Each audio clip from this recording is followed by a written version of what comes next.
नमस्कार दोस्तों, स्वागत है आपका डॉक्टर संजय वेब के यूट्यूब चैनल में। दोस्तों आज मैं doctor Sanjay Sinha, technical analyst working on new web since last 27 years. इस वीडियो में एमसीएक्स सिल्वर के करंट मार्केट एक्टिविटी का एनालाइज करेंगे और हर करेक्टिव फॉल में खरीदारी करने और राइज पर प्रॉफिट बुक करने के स्ट्रैटेजी को अच्छे तरीके से छोटे से स्टॉपर्स के साथ काम करने की बेसिक जानकारी देने का कोशिश करेंगे। पहले हम न्यू एनालिसिस को समझकर कैसे इस लेटेस्ट टेक्निकल एनालिसिस मेथोडोलॉजी का उपयोग करके हम एमसीएक्स सिल्वर में सही फैसले ले सकते हैं, इसके बारे में डिटेल्स में जानेंगे। पिछले 4 मंथ्स पहले एमसीएक्स सिल्वर वाले वीडियो में आप लोग को रियल टाइम चार्ट पर बड़े डिग्री वेव, लॉन्ग टर्म से छोटे degree wave, very short term को घटते क्रम में देखते हुए करंट सिचुएशन में बताया गया था कि एमसीएक्स सिल्वर में करेक्शन होने दे, जिसमें 68,000 के पास करेक्शन कंप्लीट होने की संभावना व्यक्त की गई थी और पुनः तेजी स्टार्ट हो जाने की संभावना व्यक्त की गई थी।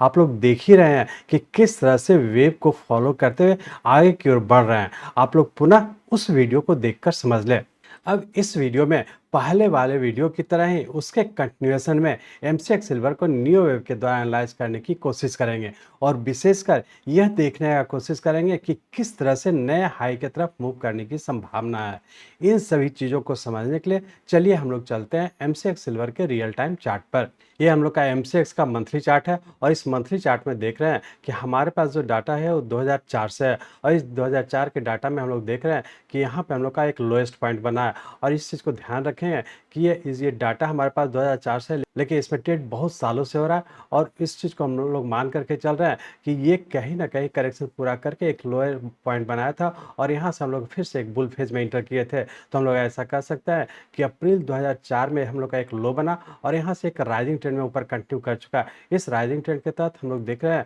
कि यहाँ पे हम लोग का एक अप्रैल 2011 में हम लोग का एक बुल फेज कंप्लीट किया, जो कि इस राइजिंग ट्रेंड का हम लोग का फर्स्ट वेव हो गया और उसके बाद यहाँ से हम लोग का करेक्टिव फॉल में इंटर कर चुका है। तो हम लोग यहाँ पे कह सकते हैं कि अप्रैल 2004 से लेकर के अप्रैल 2011 तक रफली 7 साल का हम लोग एक बुल फेज था और यहाँ पे हम लोग का अप्रैल 2011 में एक बुल फेज का फर्स्ट वेव कंप्लीट करके पूरे के हम लोग करेक्टिव फॉल में इंटर कर चुके हैं। और इस करेक्टिव फॉल में देख रहे हैं कि मार्च 2020 में जो कोविड के टाइम में हम लोग का एक लो बना था, यही हमारा एक पॉइंट था। और जब हम लोग यहाँ से अप्रैल 2004 से हम लोग का 0 पॉइंट था और यहाँ से हम लोग ट्रेंड लाइन ड्रॉ कर रहे हैं, तो इस पॉइंट को टच करते हुए आगे की ओर बढ़ रहे हैं। तो ये हमारा सेकंड पॉइंट हो गया। तो इस तरह से हम लोग कह सकते हैं अप्रैल 2004 से लेकर के अप्रैल 2011 तक रफली 7 साल का हम लोग का एक बुल फेज था, जो कि फर्स्ट वेव कंप्लीट किया और इसके यहाँ पर करेक्टिव फॉल के तहत हमारा सेकंड वेव कंप्लीट किया मार्च 2020 में। तो ये हमारा फर्स्ट और ये सेकंड और पुनः हम लोग थर्ड वेव के फॉर्म में ऊपर कंटिन्यू कर चुके हैं। अब हम लोग चूंकि ये देख रहे हैं कि यहाँ से जब मार्च 2020 से जो ऊपर की ओर राइजिंग ट्रेंड कंटिन्यू किया,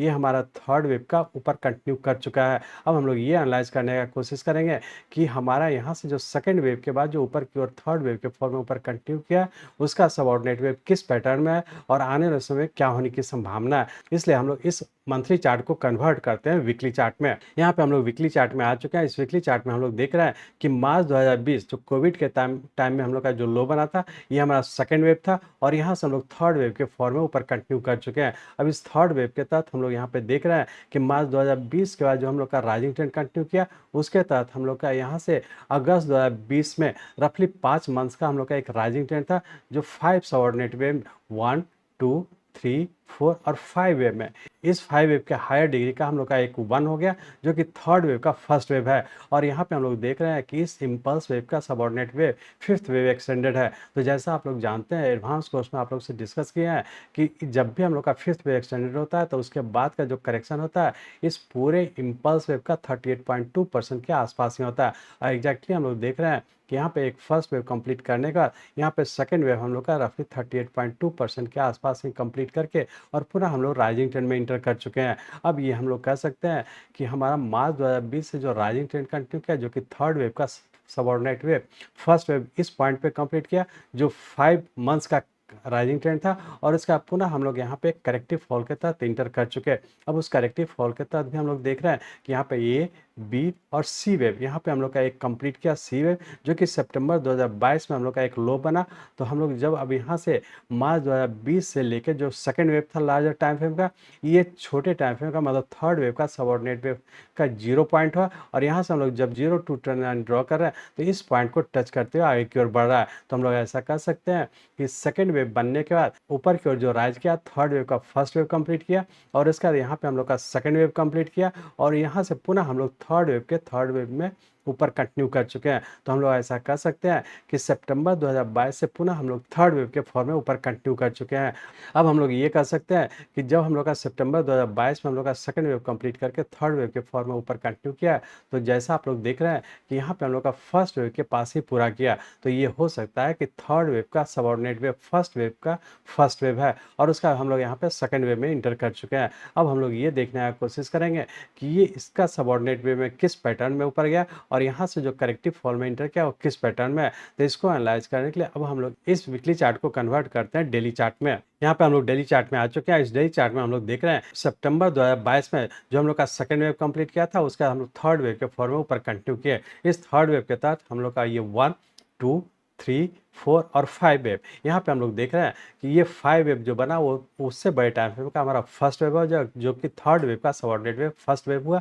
और उसका पुनः हम लोग एक करेक्टिव फॉल में इंटर कर चुके हैं। अब इस थर्ड वेव का सबऑर्डिनेट वेव फर्स्ट वेव हम लोग देख रहे हैं कि इसका subordinate wave first wave extended है। जैसा आप लोग जानते हैं, जो कि एडवांस कोर्स में आप लोग से डिस्कस किए हैं कि जब भी हम लोग का कोई भी एक इम्पल्स वेव कंप्लीट करता है और जिसका कि सबऑर्डिनेट फर्स्ट वेव एक्सटेंडेड होता है, तो उसके बाद का करेक्शन हम लोग का सेकंड वेव के जोन तक आता है। तो यहाँ पे हम लोग देख रहे हैं कि यहाँ पे हम लोग सेकंड वेव जोन तक आ चुके हैं। और एक चीज़ और यहाँ पे देखेंगे कि चूंकि हम लोग के यहाँ से जो सितंबर 2022 से लेकर के मई 2023 तक रफली 8 महीना का हम लोग का एक राइजिंग ट्रेंड था, जो कि यहाँ पे थर्ड वेव का फर्स्ट वेव कंप्लीट किया और उसके बाद करेक्टिव फॉल में इंटर कर चुके थे। अब यहाँ पे हम लोग देखेंगे चूंकि यहाँ पे सितंबर 2022 से लेकर के मई 2023 तक एक 8 महीना का हम लोग का एक राइजिंग ट्रेंड था। यहाँ पे हम लोग मई 2023 से लेकर के 30 अक्टूबर 2023 तक रफली 5 महीना बीत चुका और हम लोग का यहाँ पे करेक्शन पूरा करके पुनः ऊपर कंटिन्यू कर चुके हैं। तो हम लोग ऐसा कर सकते हैं कि हमारा यहाँ पे जो 8 मंथ्स का हम लोग का एक राइजिंग ट्रेंड था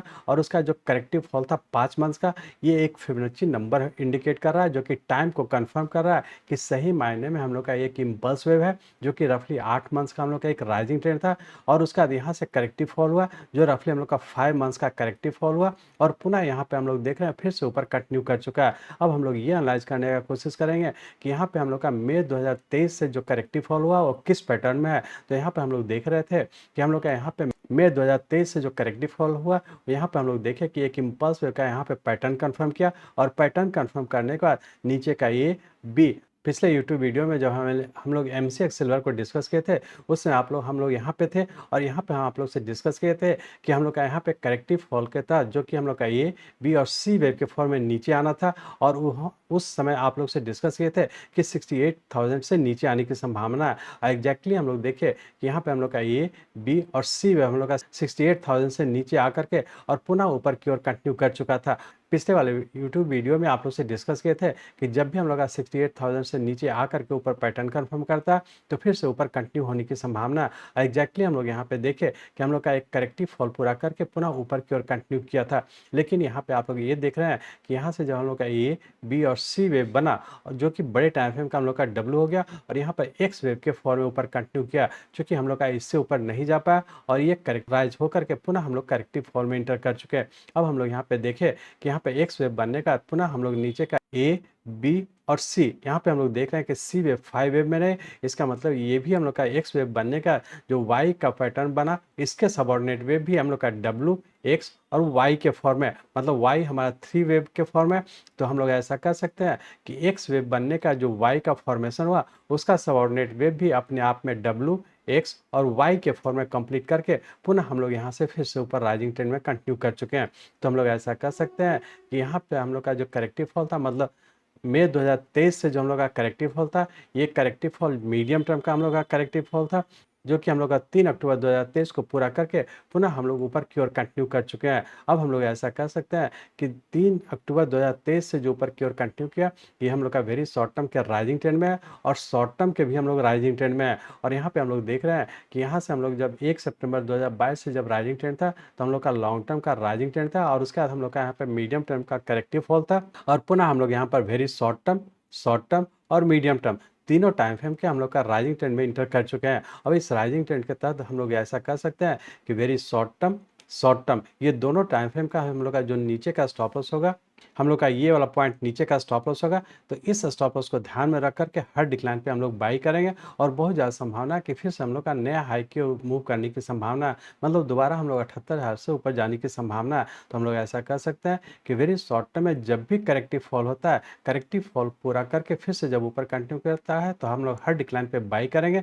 लेकिन चूंकि यहाँ पे 78,000 तक ही जाने की संभावना है, तो हम लोग हर डिक्लाइन पे बाई करें। ऊपर के लेवल पर जब जब जाता है हम लोग प्रॉफिट भी बुक करने का कोशिश करेंगे। नीचे का जो लो बना हम लोग का रफली 65,665 का, इस स्टॉप लॉस को हम लोग ध्यान में रख करके ऊपर की ओर कंटिन्यू रखेंगे और इस चीज़ को ध्यान रखेंगे कि जब भी डिक्लाइन पे आता है हम लोग बाई करके इस लोअर स्टॉप लॉस को फॉलो करेंगे और जैसे ही हम लोग इससे ऊपर जब चले जाएंगे तो हमारा स्टॉप लॉस जो भी यहाँ पे बनेगा वो हमारा स्टॉप लॉस हो जाएगा और फिर से ऊपर कंटिन्यू रहेंगे। इस तरह से हम लोग कह सकते हैं कि एमसीएक्स सिल्वर में हम लोग हर डिक्लाइन पे बाई करके ऊपर की ओर कंटिन्यू रखेंगे। होल्ड करना चाहते हैं तो स्टॉप लॉस लोअर वाले स्टॉप लॉस को फॉलो करते हुए आगे की ओर कंटिन्यू रखेंगे और जब जब हम लोग का करेक्शन पूरा करके ऊपर की ओर कंटिन्यू करेगा तो हम लोग ट्रेलिंग स्टॉप लॉस को फॉलो करते हुए आगे की ओर कंटिन्यू रखेंगे। इस तरह से हम लोग कह सकते हैं कि हम लोग का सिल्वर वेरी शॉर्ट टर्म में ऊपर की ओर कंटिन्यू है, शॉर्ट टर्म में भी हम लोग का ऊपर कंटिन्यू है और चूंकि मीडियम टर्म का भी हम लोग का नीचे कंप्लीट करके ऊपर की कंटिन्यू किया है, तो ये मीडियम टर्म का भी हम लोग का ऊपर कंटिन्यू है। सिर्फ हम लोग कह सकते हैं लॉन्ग टर्म में भी चूंकि हम लोग का यहाँ से सितंबर 2022 से जो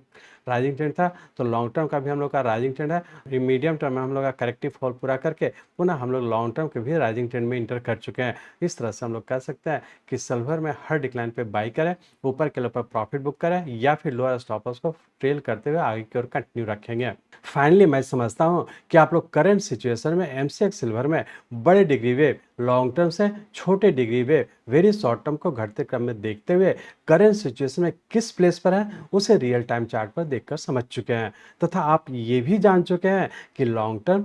मीडियम टर्म, शॉर्ट टर्म या वेरी शॉर्ट टर्म में क्या करना चाहिए। मैं चाहता हूं मेरे जीवन का लक्ष्य है इस मार्केट में कोई भी लूजर ना हो। इसको आप सीखें, लोगों को सिखाएं, लोगों को मदद करिए। हमारे साथ जुड़े रहने के लिए, आज के वीडियो को ध्यानपूर्वक अटेंड करने के लिए, इसे दूसरों तक पहुंचाने के लिए आप सबका हृदय से बहुत बहुत धन्यवाद। जय हिंद।